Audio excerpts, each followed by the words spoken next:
history feels fixed, like it could only have happened one way. We look back at the past and see something that feels almost planned, a series of events that seem to lead, one after another, toward an inevitable destination. Wars, leaders, turning points, they all feel like they had to happen. But what if they didn't? What if the difference between one world and another was not an army, not a treaty, not a revolution, but a single letter, a single decision made by a small committee in a city most people have never visited? Today, we are going to explore one of the most discussed what-if questions in modern history.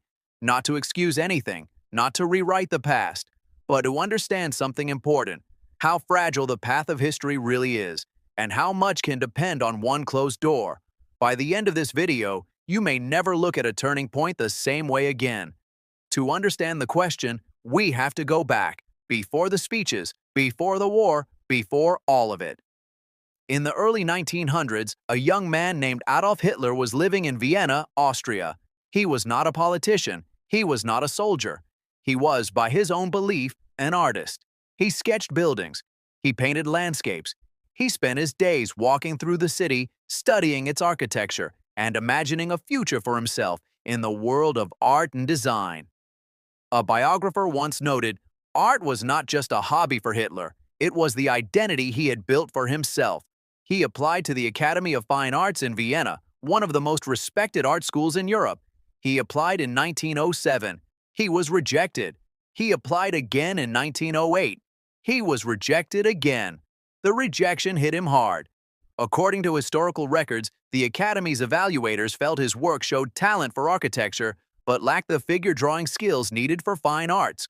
One historian observed, history can turn on surprisingly small moments, and this was one of them.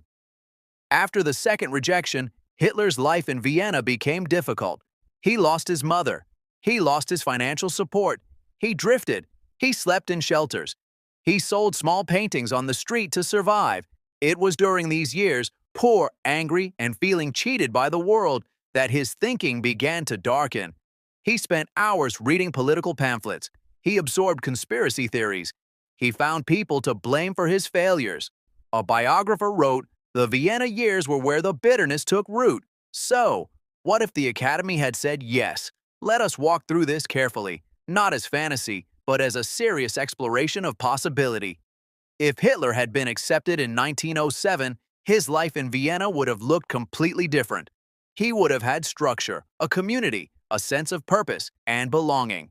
He would have been surrounded by other artists, teachers, creative people, not political extremists. Historians who study this period suggest that the rejection was a turning point not just practically, but psychologically. One scholar explained, rejection and poverty created the conditions for radicalization. Change those conditions, and you change the environment in which his ideas grew. If he had graduated from the academy, even as an average student, he would likely have pursued a quiet career, perhaps teaching, perhaps architecture, perhaps painting postcards and city scenes, which he genuinely enjoyed. He would have had less time for politics, less reason to feel like a victim of a corrupt world, less exposure to the extreme nationalist circles he eventually fell into. Would he still have ended up in Munich? Possibly. Would he still have joined a small political party after World War I? Perhaps. But the version of Hitler who arrives at that moment, educated, professionally settled, with a sense of self-worth, is a very different person from the one who actually did, and different people make different choices. Without Hitler's particular combination of charisma, rage, and political instinct, the National Socialist movement might have remained a fringe group. Germany had other extreme nationalist parties in the 1920s. Most of them went nowhere. One historian noted, Hitler was not the only angry man in Germany after World War I, but he had a specific and rare ability to channel collective anger into political power. That combination was not inevitable, it was personal. Without that specific person, at that specific level of radicalization, at that specific moment, the party may never have risen the way it did. And if the party does not rise, the events that follow begin to look very different.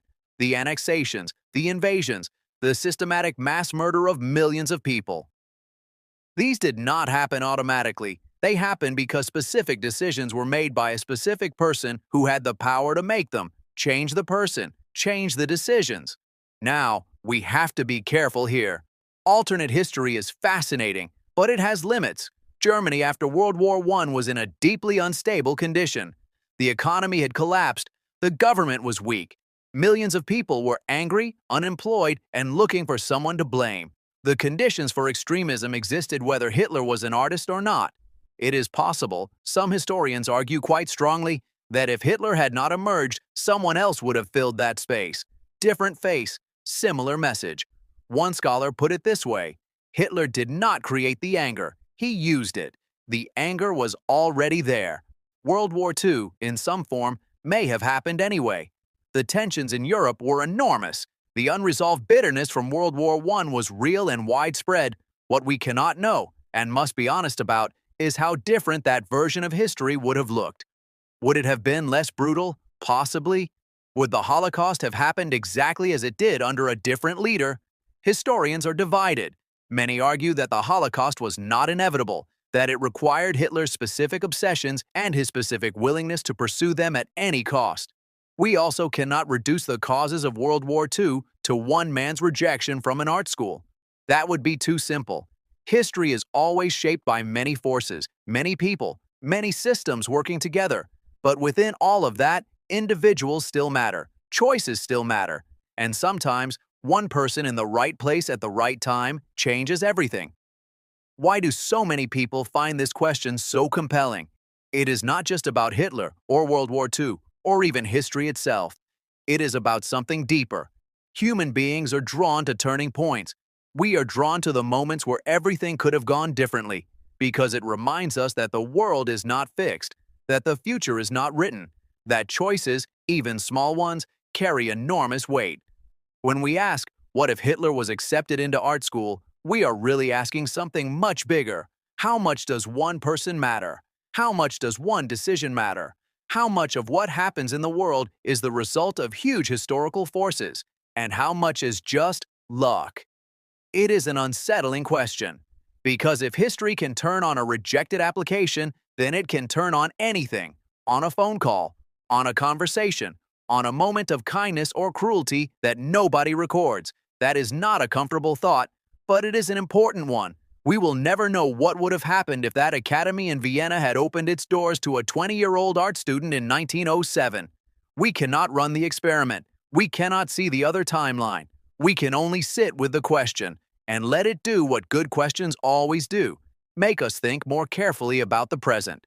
Because if history is fragile, if it bends and breaks and changes direction based on small moments, then the decisions being made right now by ordinary people in ordinary places may matter more than we realize.